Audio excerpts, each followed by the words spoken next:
성경 말씀 같이 보겠습니다. 스가랴 1장 7절부터 17절까지입니다. 스가랴 1장 7절부터 17절까지 말씀이 좀 기니까 저와 여러분이 나누어서 교독하겠습니다. 제가 읽고 여러분 읽고 나누어서 읽을게요. 다리오 왕 제2년 11째 달 곧 스바돌 24일에 이또의 손자 베레가의 아들 선지자 스가랴에게 여호와의 말씀이 임하니라. 내가 밤에 보니 한 사람이 붉은 말을 타고 골짜기 속 화석류 나무 사이에 섰고 그 뒤에는 붉은 말과 자줏빛 말과 백마가 있기로 내가 말하되 내 주여 이들이 무엇이니까 하니 내게 말하는 천사가 내게 이르되 이들이 무엇인지 내가 내게 보이리라 하니 화석류 나무 사이에 선 자가 대답하여 이르되 이는 여호와께서 땅에 두루 다니라고 보내신 자들이니라. 그들이 화석류 나무 사이에 선 여호와의 천사에게 말하되 우리가 땅에 두루 다녀보니 온 땅이 평안하고 조용하더이다 하더라. 여호와의 천사가 대답하여 이르되 만군의 여호와여 여호와께서 언제까지 예루살렘과 유다 성읍들을 불쌍히 여기지 아니시려 하나이까. 이를 노하신 지 70년이 되었나이다 하매 여호와께서 내게 말하는 천사에게 선한 말씀 위로하는 말씀으로 대답하시더라. 내게 말하는 천사가 내게 이르되 너는 외쳐 이르기를 만군의 여호와의 말씀에 내가 예루살렘을 위하며 시온을 위하여 크게 질투하며 아니란 여러 나라들 때문에 심히 진노하나니 나는 조금 노하였거늘 그들은 힘을 내어 고난을 더하였음이라. 그러므로 여호와가 이처럼 말하노라. 내가 불쌍히 여김으로 예루살렘에 돌아왔은즉 내 집이 그 가운데에 건축되리니 예루살렘 위에 먹줄이 쳐지리라. 만군의 여호와의 말이니라. 17절 함께 읽습니다. 그가 다시 외쳐 이르기를 만군의 여호와의 말씀에 나의 성읍들이 넘치도록 다시 풍부할 것이라. 여호와가 다시 시온을 위로하며 다시 예루살렘을 택하리라 하라 하니라. 아멘. 오늘은 여러분에게 스가랴 두 번째 이야기로 화석류 나무에서 만난 천사 이야기를 같이 나누기를 원합니다. 스가랴가 환상을 보게 되는데요. 스가랴 1장 7절 말씀. 아까 이거 읽다가 입에서 쥐 나는 줄 알았는데 여러분이 한번 해보세요. 준비 시작. 다리오 왕 제2년 11째 달 곧 스바롤 24일에 이또의 손자 베레가의 아들 선지자 스가랴에게 여호와의 말씀이 임하니라. 아멘. 훨씬 잘 읽는 거예요. 노안이 와서 그래요. 이렇게 봤더니 어리어리하고 이렇게 보니까 잘 보이네요. 제 화면 꺼져 있어요. 앞에 화면 켜주세요. 다리오 왕 제2년 11째 달 그때 스가랴에게 여호와의 말씀이 임하니라 이렇게 말합니다. 스가랴가 사역을 활동할 수 있었던 근간은 하나님의 말씀이 임했기 때문입니다. 그래서 우리 사랑하는 성도들에게 하나님의 말씀이 임하기를 원합니다. 그럴 때 비로소 내 삶이 수면 위로 올라올 수 있는 거예요. 말씀이 없으면 내 인생이 위로 떠오르지 못하는데 하나님의 말씀이 있으면 그 말씀이 부력이 돼서 내 인생을 위로 밀어 올려 하나님의 쓰임 받게 합니다. 우리 모든 주양의 성도들에게 하나님의 말씀이 늘 임하기를 원하고요. 거룩한 부력이 여러분을 마음껏 하나님이 떠가시는 마음껏 사용하시는 그런 인생 되기를 진심으로 축복합니다. 근데 오늘 성경 말씀 보면요. 다리오 왕 2년 11월이라고 시기를 특정하고 있어요. 24일, 11월 24일에 여호와의 말씀이 임했다. 왜 이렇게 날짜를 특정하는 걸까요? 그냥 그죠. 숫자를 좋아하시는 분들 계시지 않아요? 숫자를 좋아하는 이유가 뭐예요?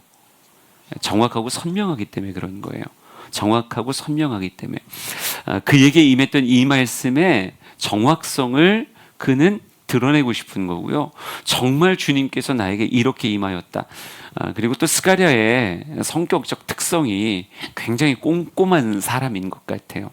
소선지에서는 가장 긴 성경 말씀이거든요.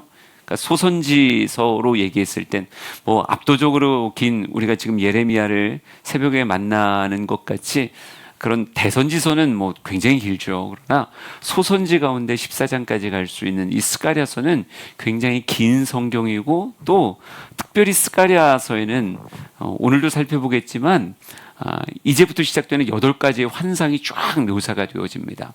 하나하나 굉장히 디테일하게 뭐라고 말했고, 어떤 이야기들이 있었고, 또 어떤 모습이었다라고 하는 것이 굉장히 상세하게 기술되고 있어요. 그러니까 하나님이 특별히 스가랴라고 하는 사람을 사용하신 그 배경에는 그의 인생에 굉장히 꼼꼼함, 정확함, 이런 것들을 하나님이 귀히 쓰신 것 같아요. 특별히 문서 사역자였기 때문에 더욱더 꼼꼼하게 그 사역을 감당할 사람으로서의 스가랴를 하나님 발탁하신 것이 아닐까. 그는 하나님이 보여주시는 환상대로, 하나님 보여주시고 들려주시는 그 말씀대로 자기가 표현할 수 있는 최선을 가지고 그가 보았던 여러 가지 이야기들을, 여러 가지 환상들을 우리에게 보여줍니다. 표를 하나 보여드릴게요. 표를 보여드리면 스가랴서의 내용 분해 이렇게 해서 1장 1절에서 6절까지는 우리 지난주에 나눴던, 지난주가 아니라 수요일 날 나눴던 말씀이죠. 저 같은 사람은 숫자 개념이 안 되는 거예요. 그러니까 돌아오라, 너희들 조상들을 본받지 말고 너희가 내게로 돌아오라, 그럼 나도 너희에게로 돌아가리라. 그래서 거룩한 만남이 있기 위해서 너희 조상들의 어리석은 모습을 본받지 말고 진정 돌아오라, 그런 얘기를 하지요. 앞으로의 말씀을 주의 깊게 듣고 반응하는 것 자체가 하나님께 돌아오라, 그리고 돌아간다라고 하는 실제가 되는 거예요. 그 다음에 1장 7절부터 6장 8절까지 8개의 환상이 쭉 나옵니다. 오늘 첫 번째 환상이 화석류 나무 사이에 선 사람, 두 번째가 넷불과 네 대장장이, 세 번째는요, 여러분 눈 좋으니까 다시 세 번째 시작. 네 번째는요, 다섯 번째는요, 여섯 번째는요, 일곱 번째, 여덟 번째요. 여러분 궁금해지세요? 답답해지세요? 그냥 소망하기는 궁금해졌으면 좋겠습니다. 앞으로의 이 스가랴서를 여러분과 같이 수요일 금요일 나누게 될 텐데, 누군가에게는 되게 답답함의 시간이 될 거고요. 누군가에게는 굉장히 도대체 저게 뭘까? 이런 모습이 될 수 있어요. 근데 이왕이면 후자가 돼서 저는 이렇게 수요 예배, 금요 예배 나오는 성도들의 수준을 굉장히 높게 생각합니다. 우리 주양교회가 정말 수준 높은 교회다라고 생각한 게 새벽에 말씀 양육반이 될까 하는 생각을 했었어요. 그리고 모집을 했는데 한 주 만에 모집을 마감했습니다. 거의 40명에 가까운 사람이 신청을 해서 새벽 기도는 반도 안 나오는 사람들이 어쩌자고 그렇게 5시 반부터 7시까지 그 성경 공부반에 신청을 했는지 모르겠어요. 그래서 하여간 다음 주부터 재밌게 해볼 생각인데요. 너무 재밌어서 흥이 나면 그냥 역사서반 같은 것도 하나 더 개설할까도 생각하고 있습니다. 근데 하여간 근데 말씀을 우리가 익히 알고 뭐 교회 오래 다니면 자연스럽게 남는 그런 말씀들도 있어요. 근데 그런 말씀뿐 아니라 여러분도 스가랴서가 낯설잖아요. 낯서니까 분명히 그도 그 시대에 있어서 특별히 포로 귀환한 하나님의 백성들이 재건하고 일으켜짐에 있어서 크게 쓰임받은 선지자인데, 도대체 스가랴가 어떤 환상을 보았고 그 환상이 어떤 의미가 될까라고 하는 것을 궁금히 여기며 따라오면 분명히 그를 통해 하나님이 하실 일이 있었고 새겨줄 메시지가 있었거든요. 그게 오늘 우리에게도 영의 양식이 될 줄 분명히 믿습니다. 오늘은 화석류 나무 사이에 선 사람의 이야기인데, 이때가 언제냐면요, 이때가 아까 다리오 왕 둘째 해 11월이었다 이렇게 표현하잖아요. 그러면 학계를 통해서 성전 재건하라, 너희들 16년간 멈춰 있는데 더 이상 멈추면 안 된다, 다시 재건하라 라고 하는 학계 선지자의 그 명령을 따라 성전 재건이 시작되잖아요. 근데 그 뒤로는 대략 5개월 정도 흐른 때고요. 이 스가랴가 처음 하나님의 말씀을 받고 너희는 돌아오라 라고 메시지를 선포한 지는 3개월 이후의 이야기예요. 예, 그러니까 멈추었던 16년이나 멈추었던 성전 재건이 다시 시작되어서 한창 열심히 일할 때, 한창 바빌론이 일하는 그 시절에 하나님이 환상을 이 스가랴에게 보여주시는데요. 이 스가랴에게 보여주는 환상이 되게 강렬해서 이걸 그들에게 외치고 선포하게 선지자의 사명을 그에게 주셨습니다. 근데 저는요, 스가랴의 환상이 특별히 한창 멈추었던 것을 다시 시작해 내 집이 아니라 하나님의 집을 짓고 있는 그들에게 왜 이 말씀을, 왜 이 환상을 보여주셨을까? 분명한 건요, 하나님의 집을 짓는다라고 하는 게 어떤 이에게는 그 의미 안에서 가슴 벅차서 정말 다시 재건할 수 있다는 게 행복해 눈물을 흘리면서 재건하는 사람도 있겠지만, 누군가에는요, 사람에게 휩쓸려가고 그 시대에 휩쓸려가서 정말 오늘날 좋은 공사 장비를 가지고 건물을 짓는다는 것도 이렇게 힘든데, 그 당시에 정말 인력으로 모든 것들을 해나가야 되는 사람들에겐 여러분, 성전을 짓는다는 게 얼마나 힘들까요? 돌 하나를 깎아낸다는 것도 절대 작은 일이 아니잖아요. 하루 이틀 사흘 한 달을 일하고 표시가 그렇게 나지 않고 5달째 열심히 돌을 깨고 있고 돌을 다듬고 있는 그들에게 있어서 이 성전 재건이 누군가에겐 너무 힘들고 어려운 일들로, 내 집 짓는 거라고 얘기하면 그래도 덜 지치는 사람들이었을 텐데, 내 집이 아니라 하나님의 집을 짓고 있는 건데, 이 하나님의 집이 그들에게 얼마나 강렬하게 다가왔을까. 근데 거의 대부분의, 이게 포로 귀환이 70년 만에 이루어진 것이기 때문에 지금 한창 와서 일을 하고 있는 사람들은 성전의 문화는 들어본 사람이지 누렸던 사람들이 아니에요. 노인들은 펑펑 울었다 그랬어요. 그들은 오래 삶을 사시는 분들 가운데선 어렸을 때 성전의 문화를 경험했던 사람이 있겠죠. 예, 그때 이 성전을 통해서 어떤 제사들이 하나님 앞에 드려졌고 하나님의 영광의 임재가 어땠는지를 느끼는 사람도 있었겠지만, 거의 대부분 한창 일을 감당하고 사역을 감당하며 성전을 지어나가는 사람들에겐 성전이라고 하는 것이 체감적으로는 오지 않았을 거예요. 과연 이 성전에서 어떤 일이 있을지 그죠, 그냥 막연하게 들은 이야기지 한 번도 온몸으로 체감한 적 없어요. 그런데 성전을 위해 공사하는 것만큼은 뭐예요? 이건 지금 나의 현실인 거예요. 돌을 깨는 게 현실이고 물건을 지어 나르는 게 현실이에요. 좋은 장비가 있는 게 아니라 순전히 몸으로 때워야 되는 그런 엄청난 일들.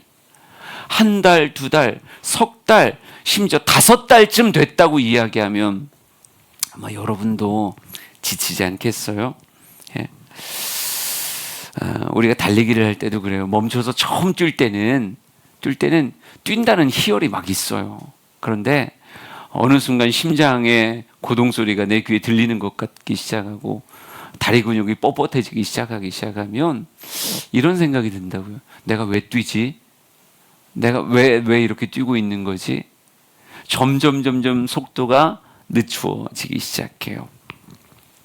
내 생각, 내 몸, 나를 두르고 있는 이 환경에 머물러 있으면 사람은 생각보다 금방 지칩니다. 내가 달려야 되는 이유, 내가 이 일을 해야 되는 더 큰 이유가 그에게 새겨지지 않으면 이 긴 걸음을 달려가는 건 절대로 쉽지 않아요. 하나님께서는 우리보다 우리를 더 잘 아시기에 성전의 문화를 체험하지 못한 채 성전을 짓고 있는 포로 귀환한 사람들을 위하여 하나님은 스가랴에게 11월에 찾아가시는 거고 그에게 환상을 보여주십니다. 하나님의 뜻, 하나님의 그림을 그들에게 알려주고 싶은 거예요. 이 성전 재건에 어떤 의미가 담겨져 있는지. 우리 하나씩 하나씩 살펴볼게요. 스가랴 1장 8절부터 10절까지를 한번 읽어보겠습니다. 상상하면서 읽어보세요. 시작. 내가 밤에 보니 한 사람이 붉은 말을 타고 골짜기 속 화석류나무 사이에 섰고 그 뒤에는 붉은 말과 자줏빛 말과 백마가 있기로 내가 말하되 내 주여 이들이 무엇이니까 하니 내게 말하는 천사가 내게 이르되 이들이 무엇인지 내가 내게 보이리라 하니 화석류나무 사이에 선자가 대답하여 이르되 이는 여호와께서 땅에 두루 다니라고 보내신 자들이니라. 아멘. 사진일까요? 그림을 하나 보여드릴게요.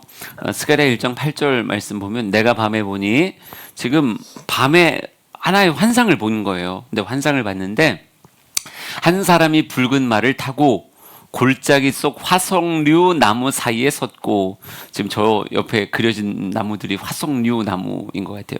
나중에 진짜 사진으로 보여드릴 건데 느낌이 많이 다릅니다. 많이 다르긴 하지만 하여간 나무 곁에 한 사람이 서 있는 거예요.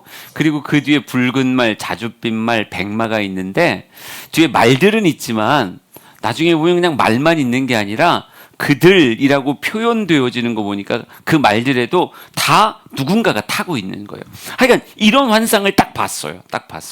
네. 나에게 말하고 있는 천사가 있고 또 그들 뒤로 붉은 말, 자줏빛 말, 백마를 타고 있는 말 위에 앉아 있는 또 다른 사람 같은 자들이 있는 거예요. 그럴 때 말하는 천사가 먼저 묻습니다. 먼저 물어요. 이렇게 말합니다. 내가 이들이 무엇인지 내가 너에게 보이리라. 예. 스가랴가 물었거든요. 이 사람들이 도대체 뭡니까? 라고 물었더니 내게 말하는 천사, 앞에 서 있던 사람이 이렇게 대답하는 거예요. 이들이 무엇인지 내가 너에게 보여주리라. 그리고 나서 말을 하는데 10절 보니까 이렇게 써 있더라고요. 이들은 여호와께서 땅에 두루 다니라고 보내신 자들이다. 이렇게 말해요. 이 사람들이 누굽니까? 라고 말했더니 이 사람들은 하나님께서 이 땅을 두루 다니며 이 땅을 살피는 사람들로 보내진 그런 존재들입니다. 이렇게 말해요. 그러니까 사람이라기보다는 이것들도 천사 같은데 천사들을 쫙 땅에 보내며 땅을 살피게 하는 그런 천사들이라는 거예요. 그랬을 때 11절, 12절 조금만 더 봅시다. 11절, 12절 시작. 그들이 화석류나무 사이에 선 여호와의 천사에게 말하되 우리가 땅에 두루 다녀보니 온 땅이 평안하고 조용하더이다 하더라. 여호와의 천사가 대답하여 이르되 만군의 여호와여 여호와께서 언제까지 예루살렘과 유다 성읍들을 불쌍히 여기지 아니하시려 하나이까 이를 노하신 지 70년이 되었나이다 하매. 그 말씀을 보면서 약간 이게 여러분 스가랴 말씀이 그냥 쉽지는 않아요. 이것도 환상과 더불어진 묵시문학 계열에 들어가 있기 때문에 말씀을 오래 쳐다봐야 의미가 새겨집니다. 11절엔 이렇게 써 있었어요. 화석류 나무의 사이에 선 천사가 말합니다. 여호와의 천사에게 그들이 말하는데 오늘 왜 이러는 거예요 도대체? 그들이 천사에게 말하는데 뭐라고 말하냐면 우리가 땅에 두루 다녀보니 온 땅이 평안하고 조용하더이다 이렇게 보고를 해요. 그러니까 막 두루 다녀본 천사가 와서 보고를 하는데 뭐라고 보고하냐면 우리가 땅을 잘 돌아다녀봤는데 땅이 너무 평안하고 너무 조용합니다 이렇게 말해요. 그럼 좋은 거예요 안 좋은 거예요? 좋은 거죠. 예, 온 땅이 평안하고 괜찮다는 거예요. 근데 이 말을 듣고 여호와의 천사가 대답하는데 12절을 다시 보여주세요. 12절에 이렇게 말합니다. 만군의 여호와여 여호와께서 언제까지 예루살렘과 유다 성읍들을 불쌍히 여기지 아니하시려 하나이까 이를 노하신 지 70년이 되었나이다 하매 이렇게 말해요. 그러니까 여러분 약간 앞뒤가 약간 이상하지 않아요? 그러니까 사방을 돌아다닌 천사가 와서 보고하되 온 땅이 조용하고 평안합니다 라고 말하면 그럼 여호와의 천사가 뭐라고 얘기해야 되는 거예요? 아, 참 괜찮군요 이렇게 말해야 되는데 성경은 그렇게 말하지 않고 갑자기 하나님 앞에 이렇게 묻습니다. 하나님 언제까지 예루살렘과 유다 성읍들을 불쌍히 여기지 아니하겠습니까? 이렇게 말해요. 그들에게 노하셔서 그들이 하나님의 노하심 안에 거한 지 벌써 70년이 되었습니다. 이렇게 말합니다. 그러니까 여러분, 이 표현이 지금 뭐냐면 겉으로 볼 땐 온 땅에 뭐가 있는 거예요? 평안하고 조용한 듯한 안정적인 모습이 그 시대에 쫙 펼쳐져 있는 거예요. 근데 겉으로는 안정적인데 세계로 보면, 온 땅의 이야기로 보면 평안하고 안정적인데, 누구 입장에서 보면 예루살렘과 유다의 민족들로 보았을 때는 어떤 시대요? 한없이 불쌍한 시대고 여호와의 진노 아래 있는 시대다. 이렇게 표현이 되어지는 거예요. 지도를 하나 보여드립니다. 어떤 지도일까요? 짜잔. 이게 뭐겠어요? 밑에 진짜 쥐똥만한 글씨로 바벨론 제국 이렇게 써 있죠. 예. 바벨론이 아수르를 무너뜨리고, 북이스라엘은 아수르가 무너뜨렸고, 아수르를 바벨론이 무너뜨리며 더불어 어디까지 쓸어버렸어요? 남유다까지 다 쓸어버렸어요. 다 쓸어버리고 그 유명한 바벨론 포로로 이들을 잡아갑니다. 그러니까 이 당시에 바벨론이 제국을 이뤘던 시기예요. 왜 온 땅이 조용하고 평안하냐? 이유는 딱 하나요. 어찌 보면 팍스 바벨론이죠. 팍스 로마나 뭐 그런 똑같은 거예요. 지금 뭐 팍스 아메리카나 뭐 이런 거 아니죠. 지금 뭐 전쟁이 많으니까 팍스 아메리카나는 아닌 것 같아요. 하여간 힘에 의해 평화가 이루어지되, 그 시대가 어떤 시대냐? 바벨론으로 말미암아 온 세계가 정복되어져서 아무 일 없는 듯한 힘에 의한 평안함이 그 땅에 있었던 시대예요. 하지만 그건 겉으로 보여지는 열강의 이야기고, 온 제국의 이야기로 보면 바벨론 안에서 외적인 평화가 있지만, 여러분, 예루살렘과 유다 백성들로 이야기하면 그 시대가 어떤 시대예요? 예, 나라는 깡그리 무너졌고 하나님의 임재의 처소였던 성전도 무너졌으며 성전의 모든 기명은 다 도적질 당했고, 그들 역시도 고향의 땅을 떠나 힘에 의해 어디까지 끌려간 거예요? 바벨론까지 끌려가서 그곳에서 종살이를 한 지 무려 70년이 된 시절이에요. 그러니까 여러분, 겉으로 볼 때는 전쟁도 없고 다툼도 없고 그냥 힘에 눌려서 온전한, 그냥 다들 태평성대를 누리는 것 같은 굉장히 평안한 시대를 살아가고 있지만, 여호와의 천사가 볼 때는 지금 유다와 예루살렘은 깡그리 무너져 하나님과 만남의 그 성전을 무너뜨린, 그러면서 사로잡혀 바벨론이라고 하는 제국 아래 노예 생활하고 있는 어떤 상태? 너무너무 불쌍한 상태라는 거죠. 너무너무 불쌍한 상태. 이 불쌍한 상태로 70년을 지내고 있는 참 안타까운 시대. 그러니까 천사는 얘기하는 거예요.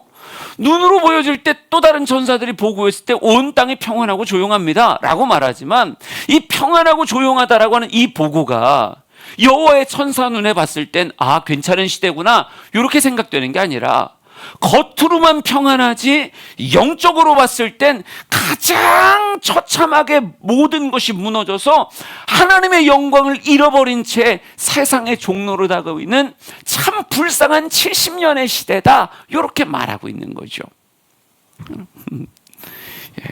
이 얘기를 뭘 이렇게 열심히 하는가 싶겠지만, 저는 이거 묵상하면서 그런 생각을 했어요. 겉으로 평안해, 하지만 영적으로는 성전도 무너지고 세상 왕에게 종살이하고 있는 그런 70년, 이게 진짜 평안한 걸까? 여러분, 여호와의 천사의 이 반응, 참 불쌍한 때입니다, 진노의 때입니다라고 하는 이 반응을 과연 나도 갖고 있는가? 우리가 공감하는가? 외적인 평안이 이렇게 잔뜩 세상에 보여지는 이때를 영적으로 무너졌다라고 해서 난 이때가 참 불쌍한 때고 지금이 진노의 때다라고 말할 수 있는 이런 해석의 눈을, 여호와의 천사가 가지고 있는 이 해석의 눈을 유다 사람들도 가지고 있었을까? 아니면 이제는 제국에 속했으니 더 이상 우리를 침범할 자도 없고 우리를 흔들 자도 없으니 지금이 태평성대의 시대이구나 라고 생각하며 이만하면 됐지, 지금 참 좋은 시대야 라고 말하며 안주하는 모습, 혹시 그 모습을 유다 백성들이 가지고 있는 거 아닌가?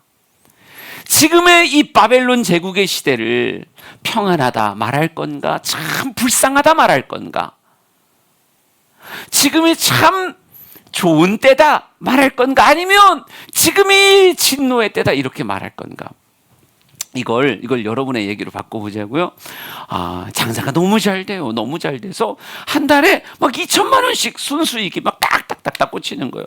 너무 바빠요. 너무 도시락 만드느라고 너무 바빠. 한 달에 2천만 원씩 벌려면요, 그냥 코피 나면서 도시락 만들고 막 이렇게 해야 돼요. 어제도 꼬박 세우고 도시락 만들고, 오늘도 꼬박 세우고 도시락 만들고, 그러면서 한 달에 순수익 2천씩, 이게 돈이 막 계속 벌리니까 어느 순간 겉으로 보여지는 평안과 안정의 시대를 살게 된 거예요. 더 이상 5천 원에 손 돌지 않고, 요즘 사과가 얼마나 비싼 줄 알아요? 물론 기사로만 봤지만 한 상자에 12만 원이래요. 한 상자에 12만 원. 한 상자에 12만 원이라는 얘기가 있습니다. 한 상자에 12만 원이면 그거 사드시겠어요? 못 먹죠. 여기는 먹어요. 지금 순수익 2천의 시대예요. 순수익 2천의 시대면 그 사과 심지어 냉장고에서 썩어나가. 어제도 사고 오늘도 사고 깜빡 잊고 또 사가지고 냉장고에서 막 썩어나가요. 그러니까 막 아들이 와서 아무 생각 없이, 엄마 지금은 참 태평한 시대인 것 같아요. 사과를 이렇게 미친 듯이 먹고 있으니 남의 집은 사과 슬라이스 쳐가지고 그걸 열흘에 나눠 먹는다는데 우리는 하루에 2개씩 먹고 있으니 지금이 태평성대가 아닙니까? 이렇게 말한단 말이에요. 그런데 너무 장사가 잘 되고 참 바쁜 일상에 지다 보니까 어느 순간 2천만 원이 당연해지려고 하니까 뭐가 줄어들어요? 기도하는 게 줄어들고, 말씀 보는 게 줄어들고, 예배를 드리는 그 시간들이 줄어드는 거예요. 예배 시간에 가서 너무 피곤하니까 꼬박꼬박 졸다가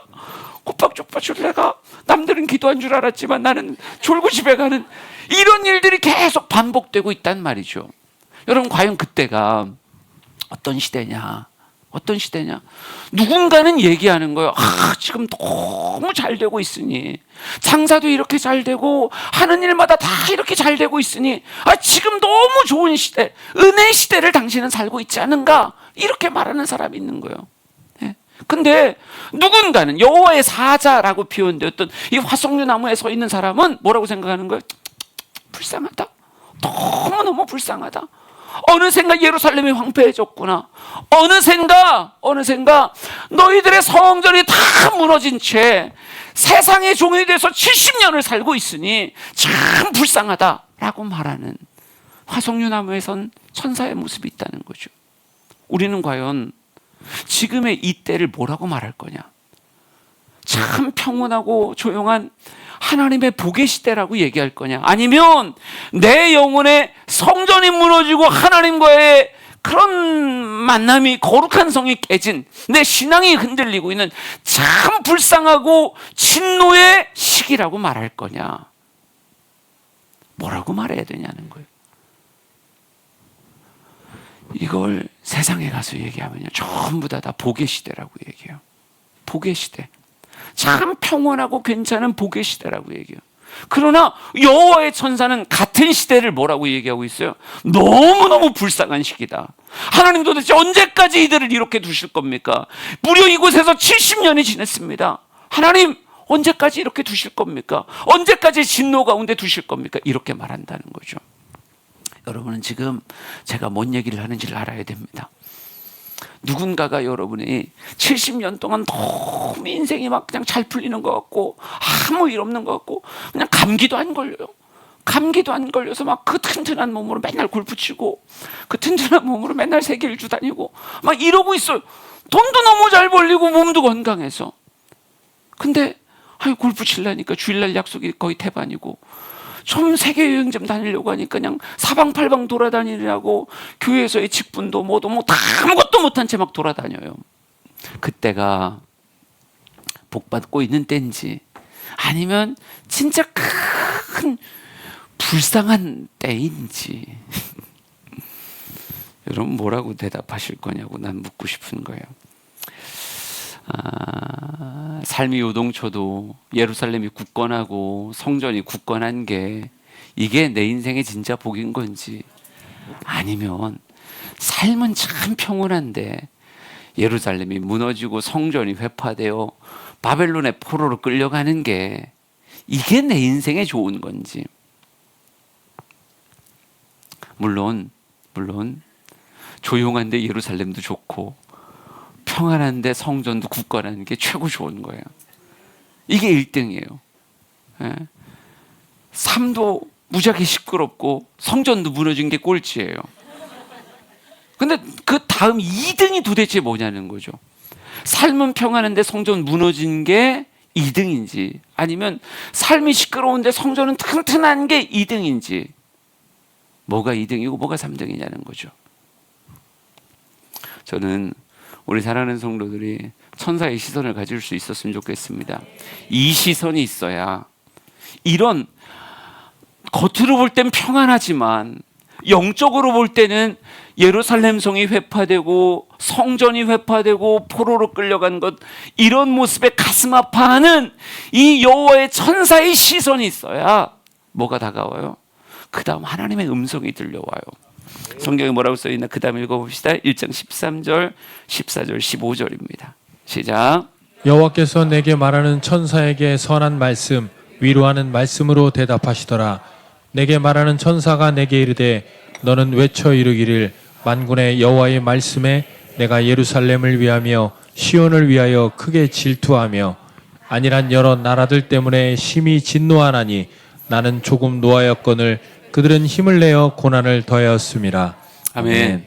여호와께서 내게 말하는 천사에게 선한 말씀, 위로하는 말씀으로 대답하시더라, 이렇게 써 있어요. 그러니까 이제부터 나오는 말씀은 어떤 말씀이에요? 선한 말씀, 위로하는 말씀. 누구에게 주시는? 아까 같은 그런 시선을 가지고 있는 천사에게 주시는. 겉으로는 평안하지만 이 평안함이 무엇으로 느껴져요?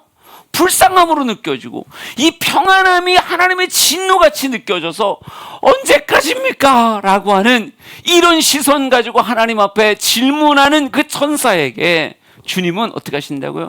빙긋이 웃으시며 선한 말씀, 또 위로하는 말씀으로 대답을 하십니다. 예, 여러분, 이런 시선이 있어야 하나님이 위로하시고 선하게 대답하시는 거예요. 예, 이런 시선이 아니라 반대적인 시선으로 성전 다 무너지고 진짜 예루살렘 성 다 회파되고 포로로 끌려갔는데도 지금 참 조용하고 안정하니까 괜찮습니다라고 말하는 사람에겐 하나님 하나도 안 선하게 대답하세요. 근데 성전 무너진 게 삶의 평안보다 이게 불쌍함입니다 라고 말할 수 있는 이런 사람에게 하나님 선하게 대답하시는데 이렇게 대답하십니다. 내게 말하는 천사가 내게 이르되 너는 외쳐 이르기를 만군의 여호와의 말씀에 내가 예루살렘을 위하며 시온을 위하여 크게 질투하며 아니란 여러 나라들 때문에 심히 진노하나니 나는 조금 노하였거늘 그들은 힘을 내어 고난을 더하였음이라. 이렇게 말해요. 이게 무슨 얘기예요? 한글인데 독해가 안 돼요. 제가 국어를 진짜 잘하는 사람이거든요. 수학은 못했습니다, 여러분. 영어도 못했던 것 같아요. 그러나 국어 하나는 내가 진짜 잘하는데 말씀을 읽으면서 선한 말씀, 위로하는 말씀으로 대답하겠다고 해놓고 하나도 안 선해요. 하나도 위로가 안 되는 뭐 다 때려부시는 얘기를 하십니다. 근데 이렇게 말해요. 넌 이제 크게 외쳐라. 그가 들었던 선한 말씀, 위로하는 말씀을 선지자 입에 담아줘서 뭐라고 말합니까? 스가랴, 너 힘껏 외쳐라. 뭐라고 외치느냐? 이렇게 말합니다. 만군의 여호와의 말씀에 내가 예루살렘을 위하며 시온을 위하여 크게 질투하며, 이렇게 말하고 있어요. 여러분, 주님께서 무엇 하시리라? 내가 시온을 위하여, 너 예루살렘을 위하여 내가 크게 질투하겠다, 이렇게 말하고 있어요. 예. 하나님, 어느 때까지입니까? 이 불쌍함을 어느 때까지 하나님 계속 하실 겁니까? 벌써 70년입니다 라고 말하는 그 시선 앞에 하나님이 기뻐하시며, 그래, 내가 너희들을 위하여 내가 크게 질투하겠다. 시온을 위하여 질투하겠다. 예루살렘을 위하여 질투하겠다. 여러분, 이 질투라고 하는 단어가 해석하면 어떻게 될까요? 난 누군가를 너무너무 싫어해 라고 하는 단어가 질투이기도 하겠죠. 하지만 질투라고 하는 건 어찌 보면 그냥 막연한 싫어함이 아니라 질투라고 하는 단어의 그 뒷그림자 안에 뭐가 있어요? 사랑이라고 하는 단어가 있잖아요. 사랑이라고 하는 단어가 약간 흑화돼서 나타나는 게 질투잖아요. 예. 그러니까 굉장히 강렬한 감정이에요. 굉장히 강렬한 감정. 근데 누구를 위하여 질투하겠다? 예루살렘 위하여 질투하겠다. 시온을 위하여 질투하겠다. 그러니까 지금 이스라엘 백성들은요, 솔직히 이 여호와의 천사의 시선을 가지고 있는 사람들은 안 돼요. 만약 이 여호와의 천사의 시선을, 난 이게 이 천사가 꼭 중보자 같이 느껴지는데, 우리를 위해서 중보하는 그런 천사 같이 느껴져요. 하나님을 향해서, 하나님 어느 때까지입니까?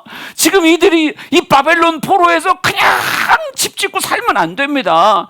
여기가 태평성대인 것 같이 바벨론의 속국이 된 이 모습으로 그냥 살면 안 됩니다. 하나님 불쌍히 여기소서. 하나님 진노를 거두소서. 벌써 70년입니다. 여러분, 이렇게 막 나아가는 그런 모습, 이 모습이 있었다라고 한다면, 이게 유다인들의 모습이고 이스라엘 백성들의 모습이었다면, 하나님은 질투가 아니라 큰 기쁨의 사랑으로 그 다음 일들을 했을 거예요. 그러나 솔직히요, 이스라엘 백성들, 유다 백성들이 그런 마음을 가진 자가 별로 없어요. 진짜 그런 마음 가지고, 느헤미야 같은 그런 마음. 예루살렘 성이 회파되었습니다. 크게 금식하며 하나님 앞에 매달리는 이런 마음 가진 자들이 별로 없어요. 근데 그럼에도 불구하고 이런 천사들 같은 중보자들과 깨어있는, 어찌 보면 선견자요 선각자 같은 사람들이 아파하는 사람이 있었겠죠. 그게 때로는 다니엘일 테고, 그게 때로는 느헤미야 같은 사람일 테고, 이런 몇몇의 사람들의 기도가 하나님 앞에 올라갔을 때 하나님이 시온을 향해, 이스라엘을 향해 어떤 마음을 품기로 결심하신 거예요? 질투의 마음을 품기로 결심하신 거예요. 그들이 사랑스러워 이 일을 행하는 건 아니지만, 희한하게 내 마음 안에 그들을 향한, 그래도 이들을 놓을 수 없는 강렬한 그 사랑의 마음이 하나님으로 하여금 그 다음 스텝을 밟게 만든단 말이에요. 그게 뭔가 보면 이렇게 써 있어요. 안일한 여러 나라들 때문에 심히 진노하나니 나는 조금 노하였거늘 그들은 힘을 내어 고난을 더하였음이라, 이렇게 말합니다. 안일한 나라들을 뭐 하겠다는 거예요? 하나님이 심한 진노로 흔들어 버리겠다, 이렇게 말하고 있어요. 지금 이 평안하다, 조용하다라고 말하며 어느 순간 지금에 머물러 있었던 그 온 나라의 이 세계 질서를 무엇하겠다? 내가 내 백성을 위한 거룩한 진노로 이 가짜 평화를 내가 흔들어 버리겠다. 나는 조금 흔드는 것 같지만 그들은 엄청난 고난과 함께 그들 안에서 어찌 보면 자중질환이 일어나는 것 같이 무너지게 되는 것, 그런 상을 쫙 보여주고 있어요. 그러니까 이게 세계 정세로 보면 그들 안에서의 막 이야기지만, 하나님 편에서 볼 땐 이 일을 무엇 때문에 이루었다는, 이거 발음, 아니 이게 요즘 기도를 안 하는 거예요 지금? 이 자리를 앉으려면 목사를 위해서 최소한 열심히 기도를 하고 앉아야지. 장로님 요즘 기도하고 계신 거예요? 아니 설교가 안 될 정도면 장로님이 기도를 안 했다는 얘기인데. 남 탓은 이렇게 하는 거예요. 내가 말하고 싶은 게, 그러니까 오늘 설교가 이게 여러분 쉬운 설교가 아닙니다. 여러분이 해봐요. 이게 쉬운가? 막 말이 와리까리하고 뭐 그래갖고 헷갈려 죽겠어요. 근데 눈 터지게 보니까 그렇게 보인단 말이에요. 하나님이 진짜 이 세계 정서를 흔드시는데 누구를 위하여 흔드신 거예요? 실상은 예루살렘을 위하여, 시온을 위하여. 그들이 밉지만 사랑하는, 희한한, 그렇게 마음에 들진 않는데, 이들이 하나님의 약속의 백성이요 선민으로서의 이어져 있는 그 사랑이 하나님으로 하여금 더 이상 참지 못하게 만드는 거예요. 그들을 불쌍히 여김을 더 이상 참지 못하고 하나님의 진노를 이 안일한 세계에 흩으시며 그들의 팔을 흔들기 시작하신다는 말이에요. 저는 이 모습 보면서 그런 생각을 했어요. 여러분, 아이들을 밥을 먹일 때 아이들이 이뻐서 밥을 먹일 수 있죠. 애가 공부를 막 잘해가지고 엄마 나 1등 했어요 이렇게 들어오면 여러분 노래를 부르면서 밥을 만들어 먹일 수 있겠죠. 날 닮았네, 날 닮았네, 아빠 안 닮았네, 이러고 막 밥을 먹일 수 있겠죠. 그런데 여러분 꼭 그렇게만 밥을 먹이는 거예요? 애가 사람을 엄청 기분 나쁘게 해요.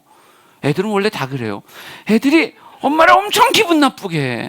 그런데 밥 때가 되긴 되는 거예요. 솔직히 달랠 때까지 안 줄 생각이었는데 시간이 밥을 지나서 이놈이 자꾸 나오고 냉장고를 한번 열었다 닫았고 열고 닫고 달라는 얘기는 못하는 자꾸 열고 닫고 들어가고 막 이런 일들을 보이면 이놈을 원래 그냥 확 굶겨야 되겠다라고 생각하고 때를 보내고 있었지만 참 희한한 엄마의 사랑이 하나도 행복하지 않은데도 나와서 뭐 하게 돼 있어요? 말 한마디 안 하고 막 따각 하고 뭐예요? 밥을 차려서 먹어! 먹어! 그리고 들어가 버리는. 여러분, 희한한 건요, 사랑으로만 밥을 차려주는 게 아니라 분노 그 뒷면에 있는 사랑의 이상한 마음으로도 밥을 차려줄 수 있다고요. 그러니까 이 천사가 하나님 언제까지입니까? 이 나라를 위해서 깨어있는 한두 명의 중보자들이 하나님 어느 때일까? 이렇게 어느 때입니까? 이렇게 막 하나님 앞에 고백하니까 하나님이 그 모습 앞에 선한 대답, 뭐라 그랬죠? 선한 말씀, 위로하는 말씀으로 대답하시되, 선한 말씀, 위로하는 말씀으로 대답하되 어떻게 하겠다? 내가 예루살렘을 위하며 시온을 위하여 나의 큰 질투를 이 땅에 쏟겠다라고 말씀하시며 어떻게 하시는 거예요? 이 안일한 나라들, 이미 태평성대에 젖어 있었던 제국의 나라를 무엇하겠다? 심한 진노로 흔들겠다. 나에겐 조금 노함이 흔드는 거지만 그들에게 있어서는 정말 힘을 내어 고난을 더하는 것 같은 엄청난 혼돈의 모습이 일어날 거라는 거죠. 여러분, 그 실체가 뭐였겠어요? 그 실체가 바벨론의 멸망입니다. 역사적으로 보면요, 70년 만에 있었던 바벨론의 멸망이요. 멸망하지 않을 것 같았던 대제국 바벨론이 이스라엘 백성들의 성을 무너뜨리고 그들을 포로로 잡아간 지 70년 만에 누구로 인해서 멸망하게 돼요? 바사라고 표현되는 페르시아를 통해서 그 땅이 멸망하게 돼요. 그리고 그 땅이 멸망하면서 페르시아의 왕이 누구예요? 고레스라고 하는 왕. 그렇죠? 이 바벨론을 멸망시켰던 고레스라고 하는 왕이 하나님의 성령 안에 취해서, 참 희한하게 하나님의 성령 안에 취해서 무엇을 말합니까? 너희들은 다 돌아가라. 너희의 고향으로 돌아가라. 그리고 너희의 성전을 재건하라 라고 하는 놀랄만한 이야기를 선포해 되어줘요. 그러니까 이게 세계사로 이야기하면 바벨론의 멸망과 그리고 페르시아의 등장인데, 페르시아의 제국의 등장인데, 이걸 성경은 열강 둘이 부딪혀서 이제는 아수르가 바벨론에게 깨졌던, 바벨론이 페르시아에게 깨진 거예요. 이렇게 말하지 않고 이 제국이 바뀌어지는 이 사이를 뭐라고 써놨냐면, 내가 시온을 위한 질투다. 내 시온을, 이 표현이, 예루살렘을 위한 질투다. 내가 진노를 그 땅에 쏟되 더 이상 내 백성들을 그 땅에 두지 않고 다시 나의 땅으로 돌아오게 하고, 무너진 그들과 나와의 만남에 이 성전을 회복하기 위해서 내가 그들을 위한 나의 질투로 이 땅을 흔든 것이다 라고 이렇게 말한다는 거죠. 그러니까 지금 이스라엘 백성들이 바벨론에서 사는 게 어느덧 익숙해진 70년이에요. 여러분, 70년이면 언뜻 두 세대가 넘게 지나가요. 한 세대를 30년 정도로 보잖아요. 두 세대가 넘게 지나가면 70년쯤 지내면 이제는 유다 사람인지 내가 바벨론 사람인지 헷갈리는 그런 때란 말이에요. 근데 그들의 그 모습을 하나님이 더 이상 좌시하지 아니하시고 그들의 삶을 흔들어 어디로 돌아오게 하는 거예요? 하나님이 약속하셨던 그 땅, 그리고 하나님과의 만남의 처소를 회복하는 수룹바벨 성전을 짓는 일에 그들을 흔들어 보내신다는 거예요. 이게 뭐였어요? 하나님이 그들을 향한 선한 대답이요, 그 선한 대답의 실제의 모습이 그들을 위한 질투였다 이렇게 말한다는 거죠. 그러니까 이스라엘 백성들이 아무 생각 없이 고향으로 돌아가도 돼요? 아버지가 자꾸 가자고 할아버지가 자꾸 가자 그러니까 그래서 떠나왔던 사람들에게 지금 스가랴 선지자를 통해서 뭘 보여주는 거예요? 어마어마한 세계 경영의 이야기를 눈앞에 쫙 보여주고 있는 거예요. 물론 알아들으면 되게 좋은 건데 못 알아들으면 안타까운 거고요.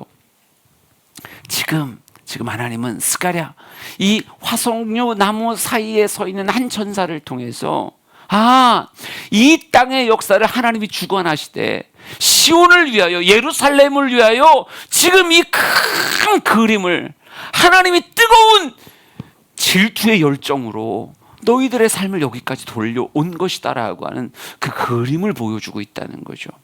예.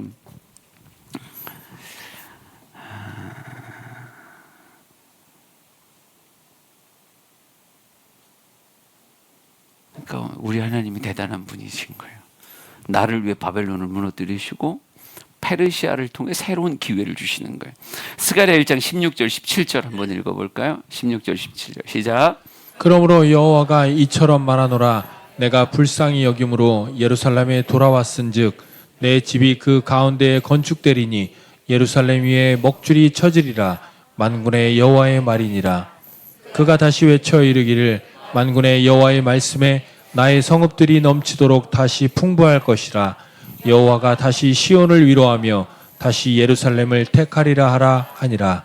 아멘. 그러니까 그들이 이 바벨론을 떠나 그 페르시아에서 해방돼서 떠나 지금 이 고향으로 돌아온 것 자체가 하나님이 그들의 모습이 아름답고 귀해서가 아니라 그들과 선민의 계약을 맺으셨던 하나님의 그 뜨거운 사랑이 때로는 질투같이 때로는 엄청난 궁율의 불쌍함으로 그들에게 새로운 기회를 주신 거잖아요. 그러니까 이 새로운 기회를 통해 천사는 이렇게 선언합니다. 그러므로 여호와께서 이렇게 말씀하신다. 내가 불쌍히 여김으로 예루살렘에 돌아왔은즉 내 집이 그 가운데 건축되어야 할 것이다. 건축되어야 할 것이다. 예루살렘 위에 먹줄이 쳐져야 될 것이다. 너희들이 다시 돌아왔다라고 한다면 이 돌아옴 가운데 일하셨던 하나님의 그 역사하심과 하나님의 그 궁율의 여기심을 감사하게 여기며 너희들이 돌아왔은즉 마땅히 다시 너와 나와의 관계를 새롭게 하고 다시 출발하게 만드는 무너진 여호와의 성전을 건축함이 무엇하다? 마땅하다라고 주님 말씀하시는 거예요. 그러니까 너희들이 온 이유가 뭐 때문이냐? 여호와의 성전을 통해서 다시 하나님의 선민의 백성의 자리를 다시 세워나가기 위해서 너희들이 온 것이니 지금 너희들이 해야 되는 그 어떤 이 예루살렘을 재건하는 그 어떤 일보다 가장 먼저 되어져야 되는 일은 무엇이다? 여호와의 성전을 제대로 짓는 것이다. 그리고 이 성전이 재건되는 것을 시작으로 이렇게 써 있습니다. 17절 그가 다시 외쳐 이르기를 만군의 여호와의 말씀에 나의 성읍들이 넘치도록 다시 풍부할 것이다. 여호와가 다시 시온을 위로하며 다시 예루살렘을 택하리라 하라 하니라 이렇게 써 있어요. 지금 하나님이 질투하듯 그를 보내신 거죠. 보내시며 너희들 다시 그 자리에서 빼앗겼던 그 땅에 다시 돌아오게 하시는 거예요. 그리고 하나님은 바라보시는 거예요. 과연 이들이 이 땅에서 무엇을 하는가? 근데 무엇을 하는가라고 얘기했을 때 하나님의 내심의 원함은 뭔 거예요? 하나님, 우리에게 새로운 기회 주셔서 감사합니다. 은혜의 자리에 다시 돌아오게 하시니 감사합니다. 다시 하나님과의 그 뜨거웠던 만남의 자리인 여호와의 성전을 우리가 성실하게 재건하겠나이다. 이걸 주님이 원하시는 거예요.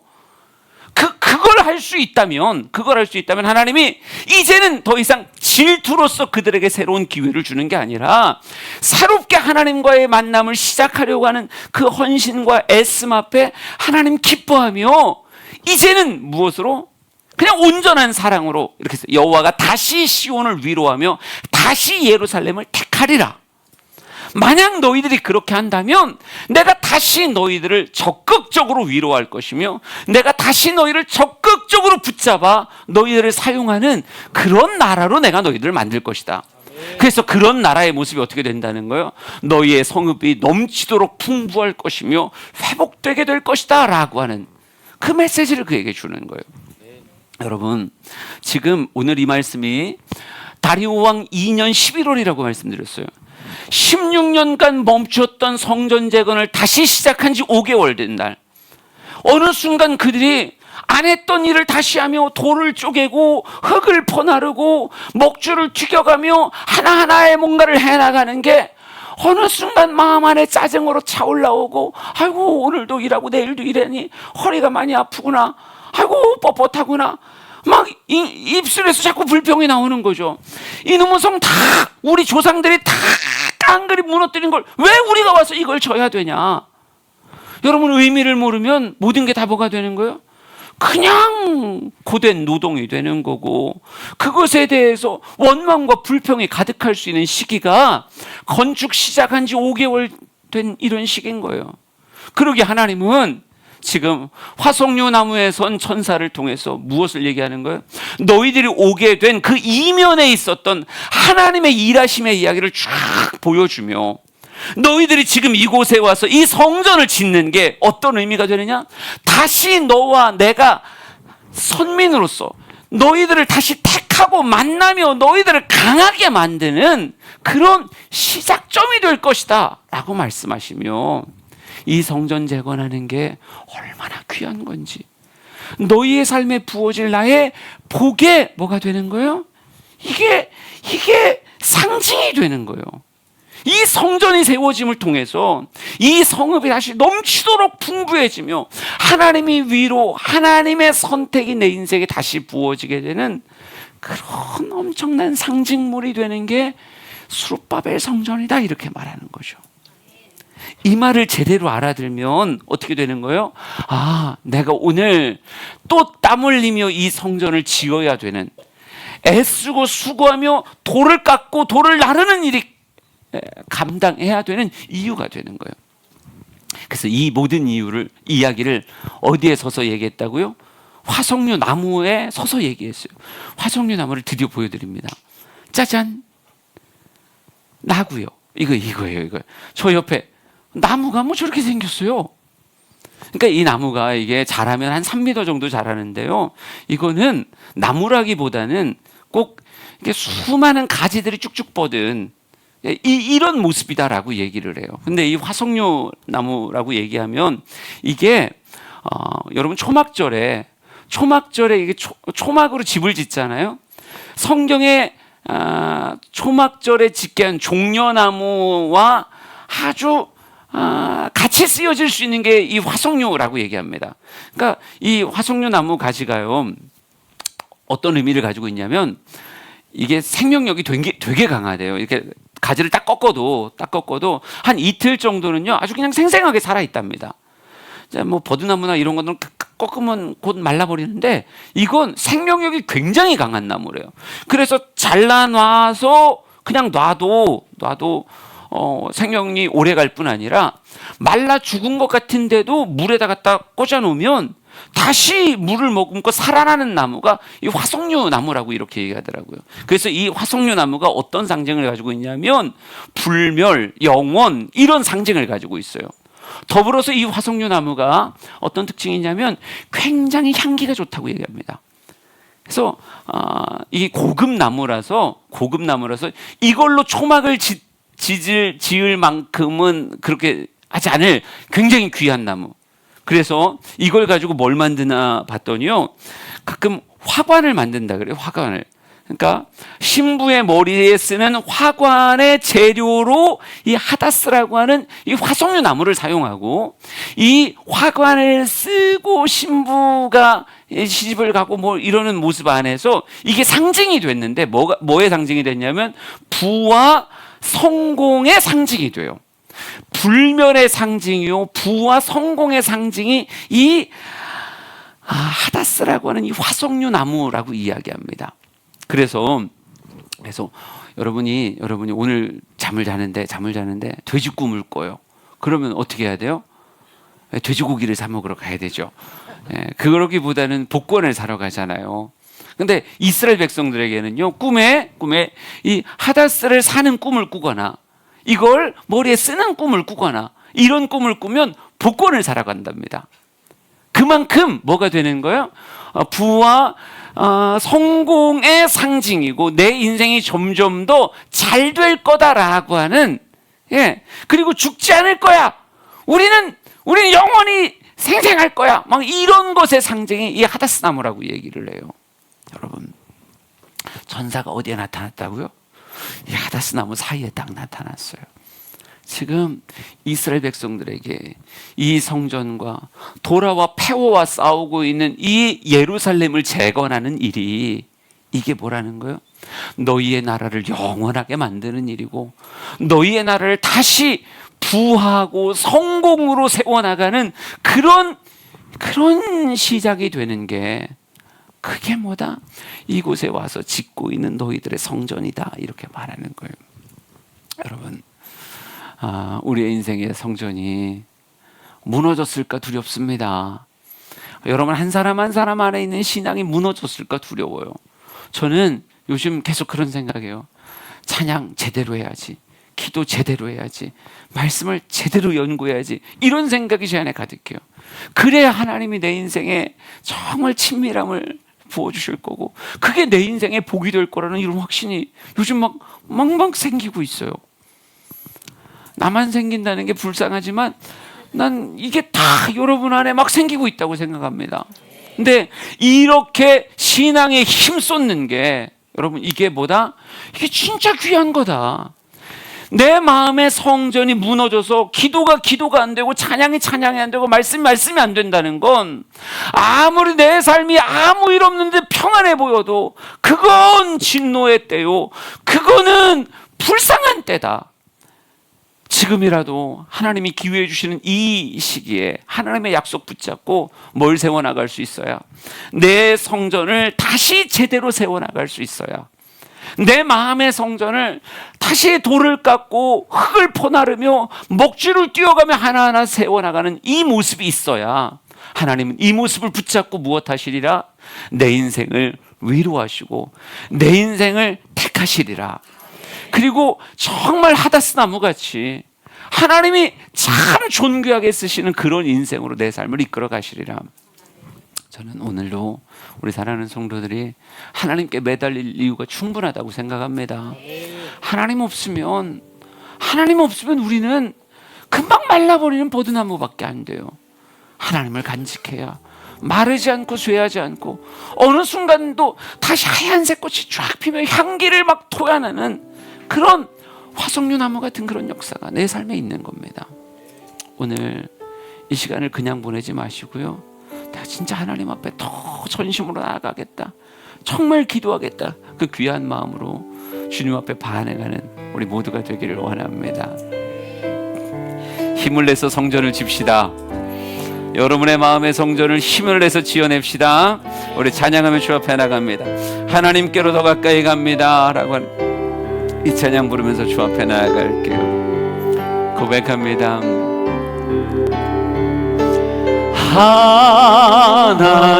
하나님께로 더 가까이 갑니다. 고통 가운데 계신 주님,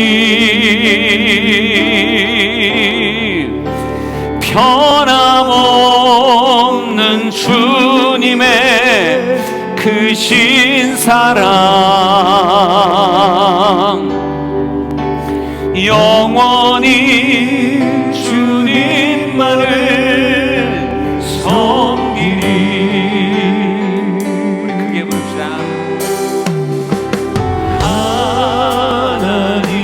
하나님께로 더 가까이 갑니다. 고통 가운데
성전이 무너져 있으면 평안이 아닙니다.